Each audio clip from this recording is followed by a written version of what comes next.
supone, sin duda alguna, el mayor golpe dado en Europa a los narcotraficantes. La aprehensión de la droga supuso un éxito policial sin precedentes, ampliamente recogido por los medios de comunicación, presentes en todo momento durante las fases finales del operativo.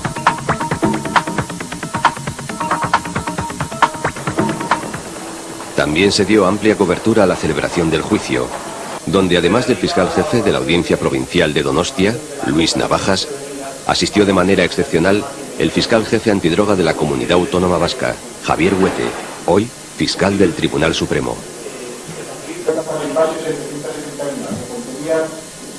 Sin embargo, durante la celebración del juicio, el acusado, José Tortosa, ya denunció una serie de irregularidades, tales como la desaparición de una importante parte del alijo y la presencia de un confidente en el caso. La denuncia realizada por el periodista Peru Egurbide en El País supuso un fuerte impacto a nivel judicial, policial y sobre todo de la opinión pública. A ello vinieron a sumarse nuevas denuncias del ya condenado Tortosa. El número inicial de cajas era superior a 60 y cada una de ellas tenía 12 paquetes. En la rueda de prensa hay entre 40 y 48, es decir, en esos momentos faltan ya más de 400 kilos. Yo digo, afirmo y pruebo que desapareció la droga, que el comisario Lizárraga y el inspector Sangorín falsearon y ocultaron hechos, que existe un confidente, que este es uno de los más importantes traficantes de cocaína y heroína de Euskadi, tolerado y protegido por una parte de aquellos que le deben combatir. Tortosa no albergaba ningún tipo de dudas. En la operación habían intervenido para quedarse con droga policías de Bilbo y Donostia, además de un conocido confidente, Carmelo Larralde Echevarría. Larralde pertenece al conocido clan de los Bañuelos, cuyo centro de operaciones es Ocharcoaga, barrio bilbaíno especialmente castigado por la droga. Desde mayo de 1988 pesa contra Larralde una orden internacional de búsqueda y captura, pero todavía sigue en libertad. Las denuncias de El País provocaron la apertura de unas diligencias en la audiencia de Donostia a instancias del fiscal Navajas, yendo a parar el caso al juzgado de instrucción número 2, cuyo titular era el magistrado Santiago Pedraz. En las diligencias, ejerciendo la acusación particular, se personaron los organismos populares Askagintza y Salaketa. Resulta muy evidente que hace 13 años desaparecieron 200-300 kilos de cocaína que estaban vigiladas porque era un decomiso policial y que teóricamente estaban vigiladas por efectivos policiales. 13 años después ha vuelto a ocurrir lo mismo en un edificio de aduanas de Iruña, donde han desaparecido más de 200 kilos de hachís que estaban bajo dependencias y bajo vigilancia policial. Finalmente, las declaraciones del narcotraficante arrepentido Ricardo Portavales, señalando que capos gallegos habían adquirido cocaína a policías destinados en el País Vasco, hizo que el juez Baltasar Garzón, instructor del sumario conocido como Caso Nécora, reclamara para sí las diligencias en Donostia. Pero Garzón no hizo más investigaciones y el asunto de la coca de Irún se diluyó en su macrosumario. El caso volvió varios años después al juzgado de instrucción número 2 de Donostia, que decretó su archivo. Pero Kale Gorria ha tenido acceso a un documento excepcional. Se trata de unas declaraciones del capo gallego Laureano Ubiña, realizadas desde la prisión de Alcalameco, cuyo contenido íntegro ha sido entregado en el juzgado de guardia de Donostia. Este documento sonoro debería ser prueba suficiente para provocar la reapertura del caso. Cuando comenzaron las sesiones del 13/90, llamada Operación Nécora del Super Garzón, del Super Mierda, pues cuando llegué a los calabozos de la casa de campo, un calabozo que nombraron allí, porque hicieron allí, para hacer los juicios, allí parecía como si fuera una jaula de fieras, coincidí allí con el resto de los imputados. Yo había gente que conocía de vista, otros ni los conocía, ni nunca había hablado con ellos. Como por ejemplo José Paz Carballo. Yo a este hombre nunca lo había, nunca había hablado con él, para nada, de nada, de nada. Entonces cuando llegué al calabozo, al ver que me implicaban con él, le pregunté, oiga, porque me explicaban diciendo que habíamos tenido una comida en el restaurante La Garra de Villagarcía.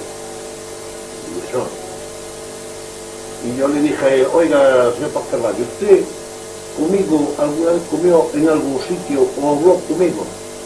No, hombre, no, que va, hombre, esto es otra historia. Resulta que quien hemos comido allí fui yo y Ouviña Ozores, José Antonio Ouviña Ozores. Y me ofrece esa mercancía, cocaína, a 5 millones de pesetas.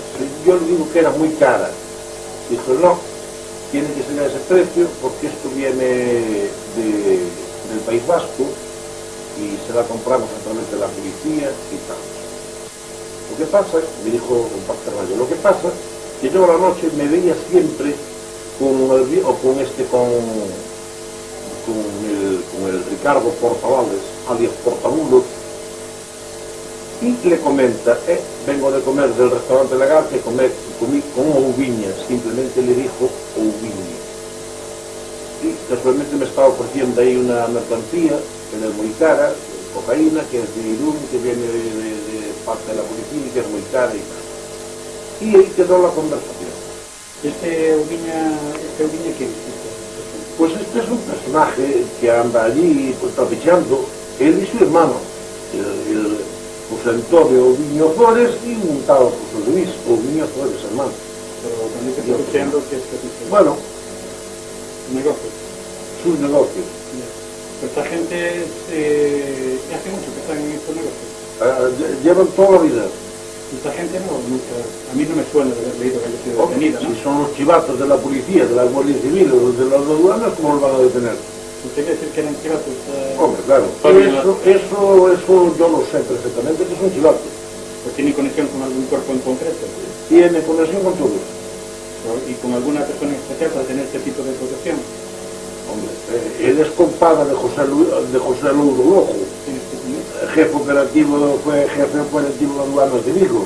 Cuando me dice compadre, ¿qué es? O sea, compadre, o él es padrino de un hijo de él, o al revés, son compadres.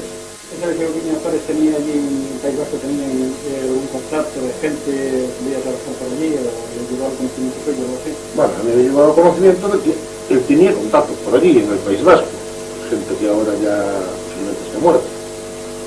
¿No puede dar algún nombre? Hombre, a mí me rumoreaban que tenía contactos con Santa María y que con un tal Iñaki Elizondo. ¿Y él tenía negocios? ¿Esta persona de Ouviña Ozores tenía negocios? Se dedicaba a comprar mejillón y a mandarlo, hacía internet a mandarlo para la depuradora de Fuenterrabía.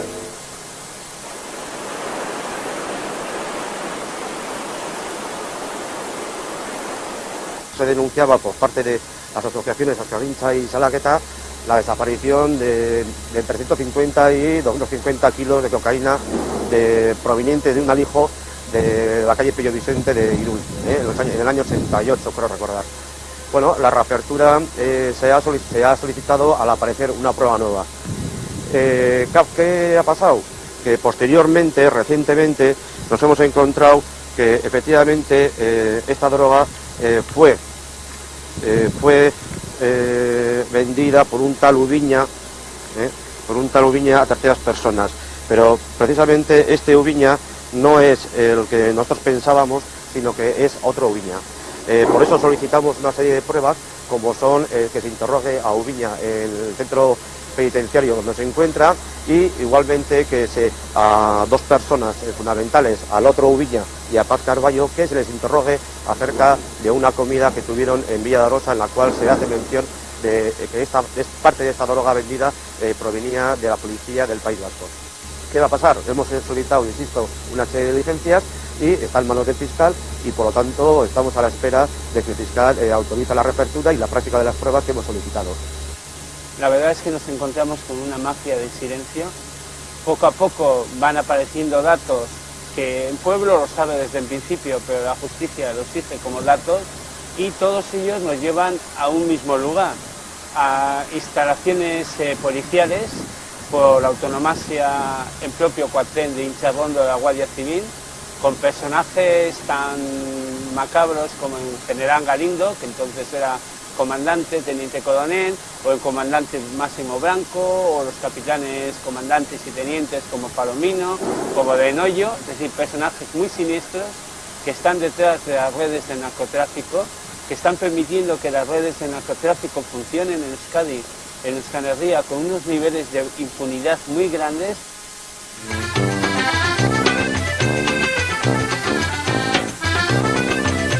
El contrabando de tabaco fue, años atrás, una de las principales industrias de Galicia.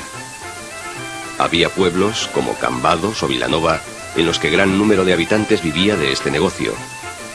Pero tras la llegada del PSOE al poder en Madrid, se sucedieron las grandes redadas contra los principales capos gallegos. Para entonces, muchos de ellos ya habían dado el salto al narcotráfico.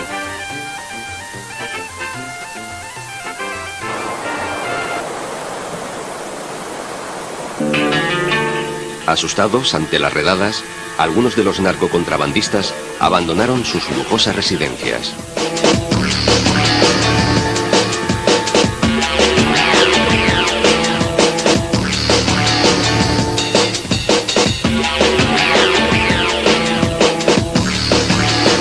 También dejaron en manos de personas de confianza bollantes negocios de todo tipo, montados sobre los pingües beneficios de sus actividades ilegales.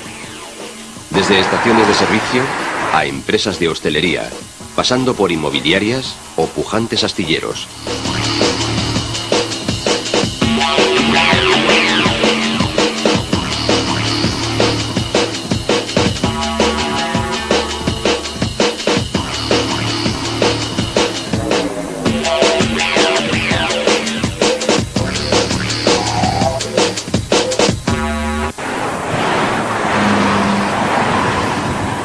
Finalmente, algunos capos cruzaron la frontera con Portugal y se instalaron en la localidad fronteriza de Valença do Miño. Cerca de allí, en el Hotel La Boega de Vilanova de Cerveira, el primer presidente de la Xunta, Fernández Albor, su vicepresidente, Xosé Luis Barreiro, y el secretario de la Cámara de Comercio de Villagarcía de Arousa y hombre fuerte de los populares, Pablo Bioque, se reunieron con representantes de los tabaqueros que le rogaron que mediara por ellos ante el gobierno central y los jueces de la Audiencia Nacional.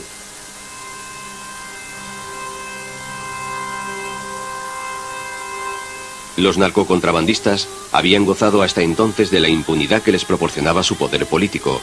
Algunos eran cargos electos, como José Ramón Barral, más conocido por Nené, atracador de joven en Holanda y que había sido alcalde de Ribadumia. Igual cargo desempeñaba Alfredo Bea Gondar en Ogrove. Pablo Bioque, por su parte, ejercía de todopoderoso secretario de la Cámara de Comercio de Villagarcía de Arousa, asesorando de paso a los grandes capos. Un voto útil a un partido capaz después de defenderlo. Que no se vote por nostalgias, por resentimientos. No se vote... Los narcos gozaban del respaldo que les proporcionaban sus padrinos gobernantes, ya fuese antes en versión Alianza Popular o ahora en ayornamiento como Partido Popular. Muchos de los más reputados narcos, como Terito, Falconetti o el propio Sito Miñanco, hicieron de recaudadores o aportaron decenas de millones a las arcas populares. La confianza política y personal era tan grande que el propio presidente de la Xunta, Manuel Fraga, solía compartir manteles con Luis Falcón o Vicente Otero en alguno de estos restaurantes de Vilanova. Otros altos cargos del partido, como Mariano Rajoy o Manuel Louzán, celebraban reuniones orgánicas con los narcotraficantes. Pero con el PSOE al mando del poder central, la persecución política y fiscal contra los capos continuó implacablemente. Los narcotraficantes se encontraron así atrapados por el fuego cruzado de la Audiencia Nacional e involucrados en macrosumarios de jueces estrella que comenzaban a labrar su fama en las redadas cada vez más masivas. Y si ello no fuera suficiente, tuvieron que hacerles frente a enemigos desconocidos hasta ese momento. Por una parte, los sicarios, dispuestos a arreglar cuentas con aquellos que hablaban demasiado o no cumplían sus compromisos. Ese fue el caso de Carmen Carballo, que perdió a su marido y quedó paralítica a consecuencia de un atentado perpetrado por pistoleros colombianos. Por otra parte, aparecieron los arrepentidos, personajes como Ricardo Portavales, o José Luis Orbaiz Picos, un guardia civil reconvertido en narcotraficante. Otro arrepentido fue Juan José Arguibay, que nos solicitó $500,000 de pesetas por unas declaraciones similares a las que pudimos grabarle. Muchas cosas, nuestras cosas también, eso que me van y me vienen. Ni quiero saberlo tampoco. Pero tienes que ver que nadie se va a preguntar como yo. Absolutamente nadie. Sí, eso sí. Claro. No hay que encontrar ni uno que diga lo que yo voy a decir. ¿Sí? Porque nadie va a reconocer que realmente no es una cosa. Que realmente le siguen pagando. No tiene. Yo decidí cambiar de vida, separarme de esto. Yo no me arrepentí nada. Que yo en aquel momento hice aquella película un poco por presiones y tal. Sí. ¿A ti quién te dijeron que acusaran? A las Rubinas, Tomiñanco, a Paz Carballo, José Paz Carballo, a Pedro Cordero, a Laureano Ubiña y Escarlado sobre todo, que se ven será los principales. ¿A ti te estuvieron pagando entre 200 y 300 mensual hasta durante un año? No, enero-febrero del año 94 hasta abril del 95. Que a ti te dieron un papel. En el papel existe. A mí en el papel, en los nombres que venían eran estos, y luego aquí falta uno Fran. Fran, uno que trabajaba con Juan Carballo. Que no va a ser muy largo. Venían fechas y kilos. Ahora, si esas fechas dices que los eran correctos o no, no. ¿Sabes lo que te digo? Eso es información de ellos. Yo no sé si realmente había ocurrido o no había ocurrido.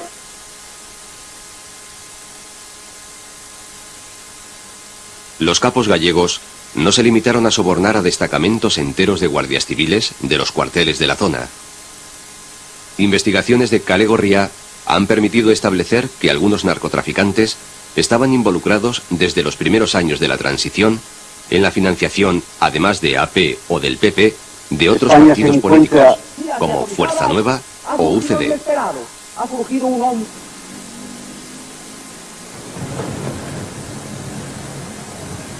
Entre 1976 y 1977 se realizaron varias descargas de miles de cajas de tabaco en el muelle de Corcubión para abastecer las arcas de la Fuerza Nueva de Blas Piñar. La operación contó con la protección del entonces director general de aduanas y del jefe de la Guardia Civil de A Coruña, además de la financiación de un constructor de Santiago de Compostela. La recaudación para Fuerza Nueva continuó hasta hace muy poco a través del ultra Ángel Lores González, que oculta sus negocios de narcotráfico a través de una empresa de congelados. Lores González, recientemente detenido en Vigo dentro de la operación Masatún, actuó durante un tiempo protegido por un comandante del Servicio de Información de la Guardia Civil de Pontevedra. Lores, militante de Fuerza Nueva y que ha estado en prisión por tráfico de cocaína y heroína, operó durante mucho tiempo con total impunidad en los puertos de Ogrove y Cambados. Incluso, ataviado con camisa azul falangista, intentó cobrar el impuesto para su formación a narcos como Manuel Charlín, José Ramón Barral, Terito, Laureano Ubiña y Manuel Carballo Jueguen. A alguno de ellos logró arrancarle hasta 1,5 millones de pesetas, mientras que a otros, como a Carballo, que se negó, les colocó una bomba en la puerta de su chalet. Lores controlaba un grupo de 30 ultras, especialmente beligerantes en Vigo, donde se dedicaban a cobrar el impuesto de protección a clubs de alterne. Sus sicarios eran especialmente violentos, y unos hermanos apellidados Matas llegaron a dar muerte a 2 personas en el barrio vigués de Valladares. Sin embargo, no todas las relaciones de los capos con las formaciones políticas fueron tan traumáticas. La UCD de Adolfo Suárez logró que varios de los capos gallegos, entre ellos Laureano Ubiña, le aceptaran letras de peloteo remitidas por una inmobiliaria de Zaragoza. Algunas de ellas fueron descontadas por la sucursal del entonces Banco Central Hispano de Vilagarcía de Arousa. En la operación intervino el entonces presidente de la UCD pontevedresa, José Antonio Sánchez.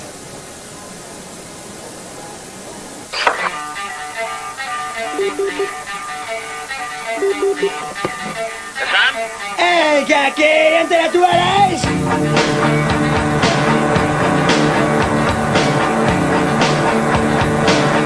Cuando los narcos gallegos comprobaron que se les había acabado la impunidad en su tierra, dieron el salto a Euskal Herria. Tenían ya la práctica de sobornar a agentes de la Guardia Civil y en Guipúzcoa se encontraron con un terreno abonado en el cuartel de Inchaurrondo.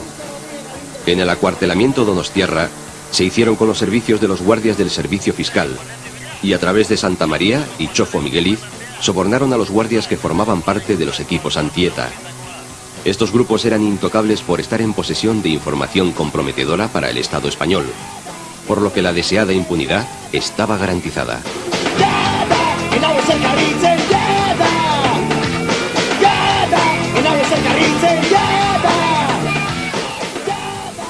¿Cuántos clubes había en Tafalla en los años 60? 5 clubes había en Tafalla. ¿Y eran todos de Azizarán? Eran 2 o 3 de Azizarán, hasta que se metió después con los que le quedaban. Hasta que los demás cerraron y él se quedó solo. ¿Y cómo hacía para quedarse con los clubes? Azizarán los compraba, los clubes que estaban un poco mal, que andaban muy mal del mismo trabajo. Los compraba él. Pero los clubes iban mal porque les presionaba la policía, la Guardia Civil. Porque no dejaba trabajar como a él, a los demás clubes, la Guardia Civil.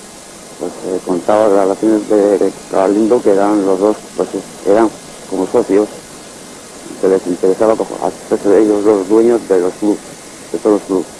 ¿Y qué se contaba de Luis Azizarán? Pues se contaba de Luis Azizarán, pues que estaban relacionados los clubes con el mismo, con la Guardia Civil, que les defendía mucho, y que a los demás clubes les ponían muchos controles y les cerraban. Y a él le dejaban trabajar hasta las horas de la mañana que él mismo quisiera. ¿Y por qué crees tú que protegía la Guardia Civil o Galindo a Azizarán? Porque, como he dicho antes, se comentaba de que eran socios. Les interesaba tener abiertos cuando los demás cerrábamos.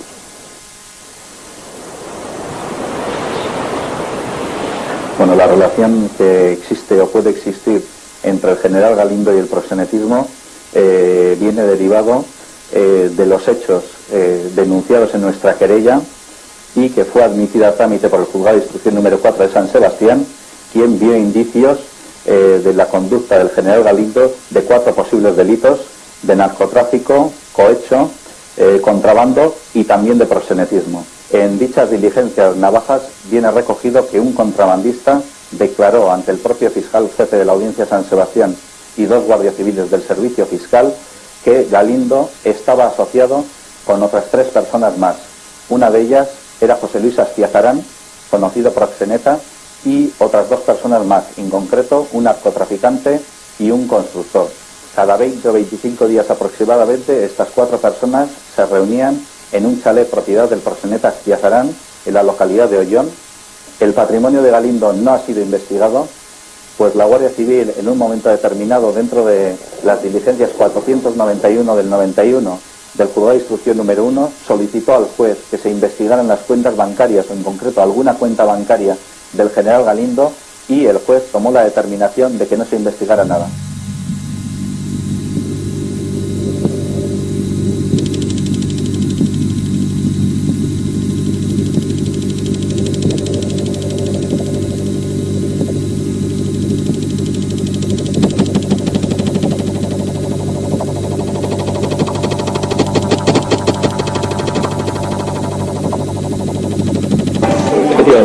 Porque tú eres una persona clave dentro de los testigos y hombre, hay muchas por desgracia, sí. Hay gente que piensa que tu testimonio es la clave para incriminar en Inchaurrondo, ¿no? Soy el primero.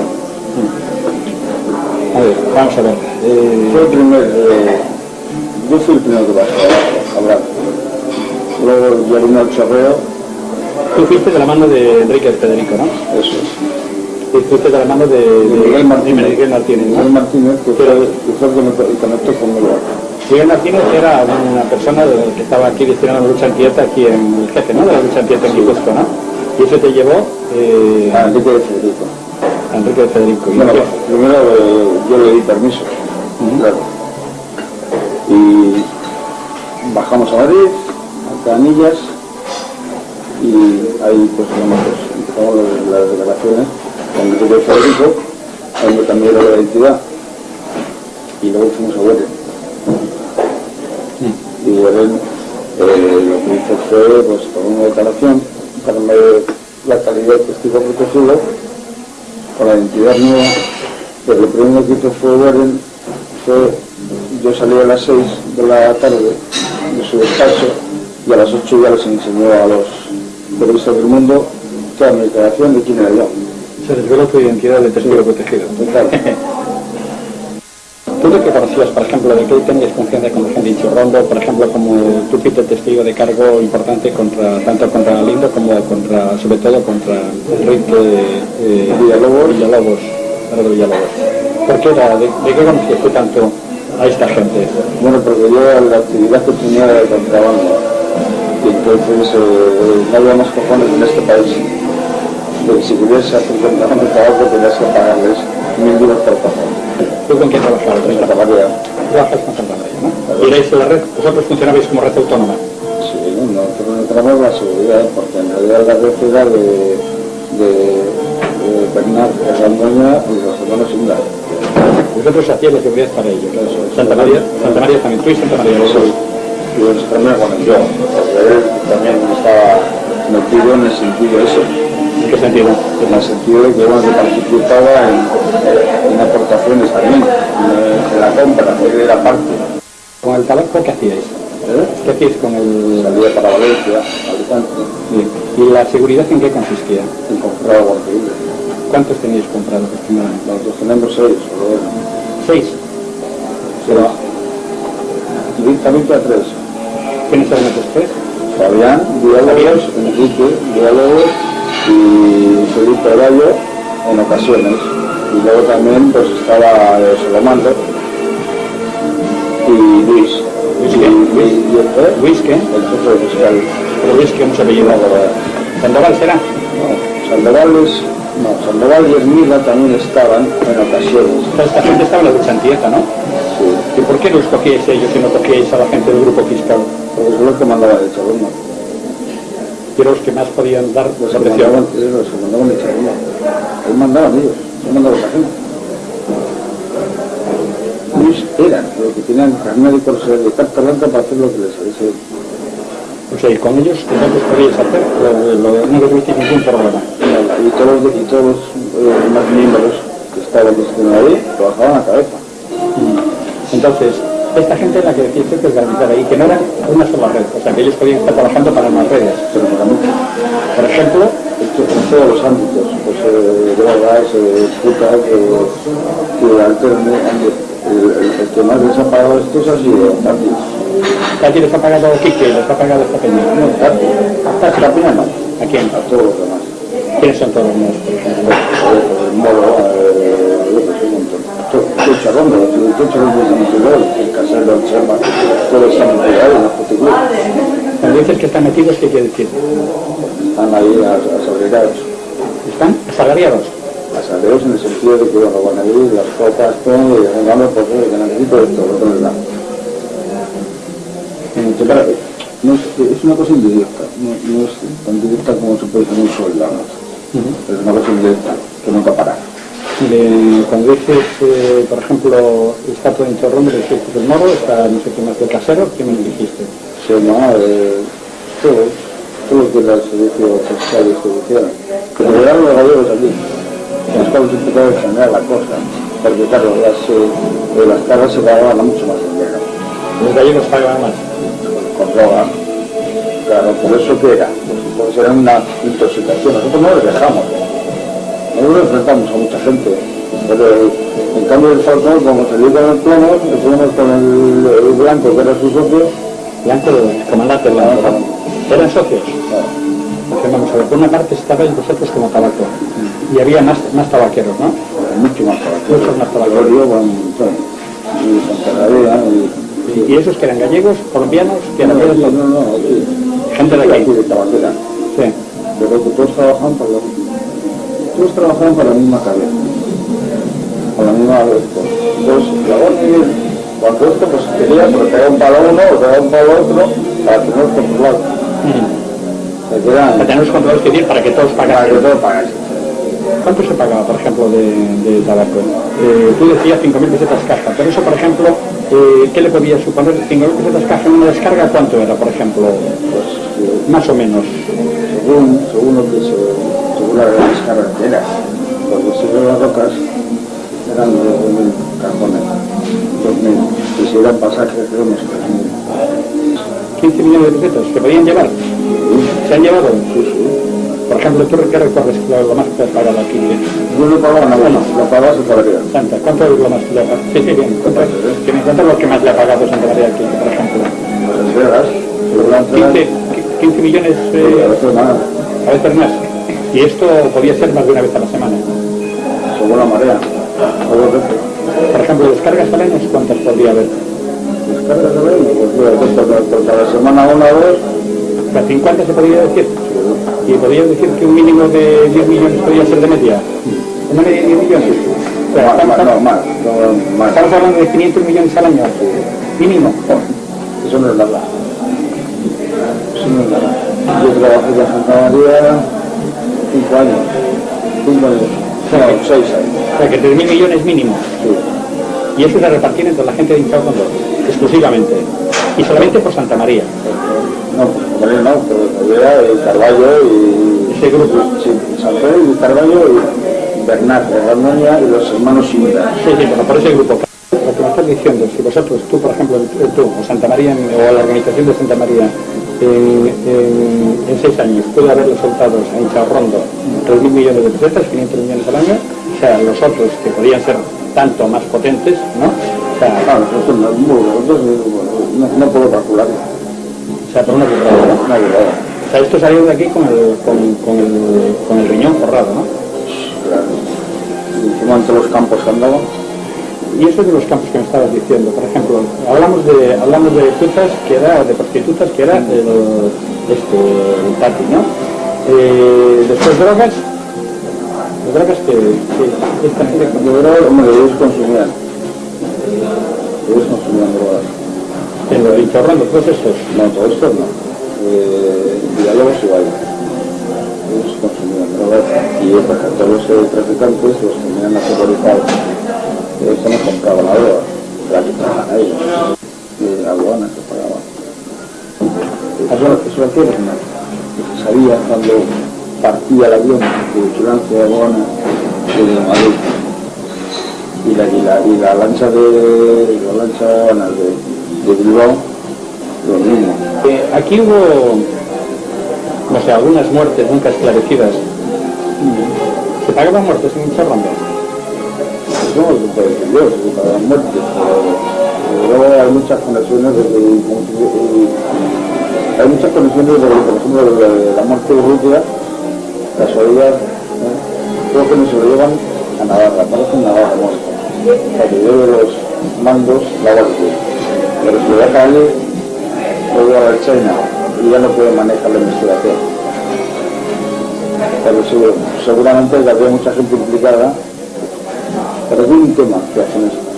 Que los que han estado en la guerra sucia y no se los puede coger por el peligro del cáncer, que si se les coge lo mata. Con esta gente es posible todo. Manejan todo. Y lo siguen manejando, aunque no estén ahí.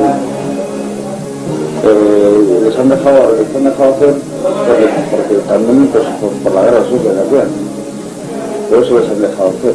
Por ejemplo, y el galindo seguramente se quedaría con los fondos reservados y esto les dejaría hacer de tabaco, drogas, puta y todo para tener que pagar él. Pues no tiene que pagar de los fondos reservados.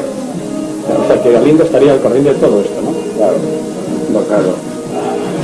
Era consciente plenamente de todas las operaciones y lo consintía y sigue manejando. Eso es todo lo que se echaban de todos los medios y sobre todo pues toda la gente que me está vigilando a mí. Porque ahora viene el caso de Zabalza y yo soy el principal. El caso de Zabalza estaba de sabor. Y además es la vida imposible. Te siguen presionando de colos. Hasta ahora. Yo tuve la desgracia de conocer todo esto, claro. Tuve la desgracia de conocer todo esto, porque yo tengo conciencia, él me dijo a mí, me llamó paranoico, y digo, paranoico, loco, no sé cómo puedes tú vivir con todo lo que has hecho. Por eso encontraba en el taroco, pero no mataba a nadie, ni secuestraba ni torturaba a nadie. Tú has torturado toda mi vida. Ese es mi dilema que estoy por aquí en la cabeza y me va a llevar a la tumba. Me va a llevar a la tumba, porque te la estoy. Los primeros narcos en explorar la situación fueron dos extremeños vinculados a los capos gallegos, el abogado Bioque y el traficante Antonio Berrio, que ya por entonces mantenían una estrecha amistad con un teniente y un brigada del cuartel de Inchaurrondo. El siguiente en hacer acto de presencia fue Manuel Carballo Jueguen, conocido tanto en Inchaurrondo como en círculos narcos como el Eje. Pero fueron muchos los narcos gallegos que acabaron por hacer acto de presencia en Euskal Herria, hasta el extremo de provocar guerras internas entre sectores de la Guardia Civil por ver quiénes se hacían con el negocio. Al final, guardias, narcos y proxenetas operaban de forma tan descarada que los servicios de información de la Guardia Civil y el fiscal jefe de la audiencia de Donostia tomaron cartas en el asunto. Las declaraciones de Ubiña desde la cárcel y las de Chofo Migueliz deberían ser más que suficientes para que el caso de la coca de Irún sea nuevamente investigado. Sin embargo, la lucha contra los grandes capos del narcotráfico no será verdaderamente efectiva hasta que se emprendan acciones contra los grandes bancos que blanquean decenas de miles de millones de pesetas de este negocio criminal. El Santander y el Bilbao Vizcaya, dueños de los medios de difusión más importantes en el Estado español, nunca permitirán que se sepa la verdad sobre el narcotráfico, especialmente la parte que a ellos les afecta. La Operación Casablanca, que concluyó con la condena de sus filiales en Latinoamérica, fue silenciada por los medios de comunicación. Esos mismos medios que aparentan cumplir con su aportación en la lucha contra la droga, realzando cada año un paripé semi-institucional con formato de partido de fútbol. Sus máximos promotores son el locutor Luis del Olmo y el juez Baltasar Garzón. Esos mismos medios han creado además sus propios tótems del narcotráfico, y ello les evita dar más explicaciones, o cuando menos, sonrojarse.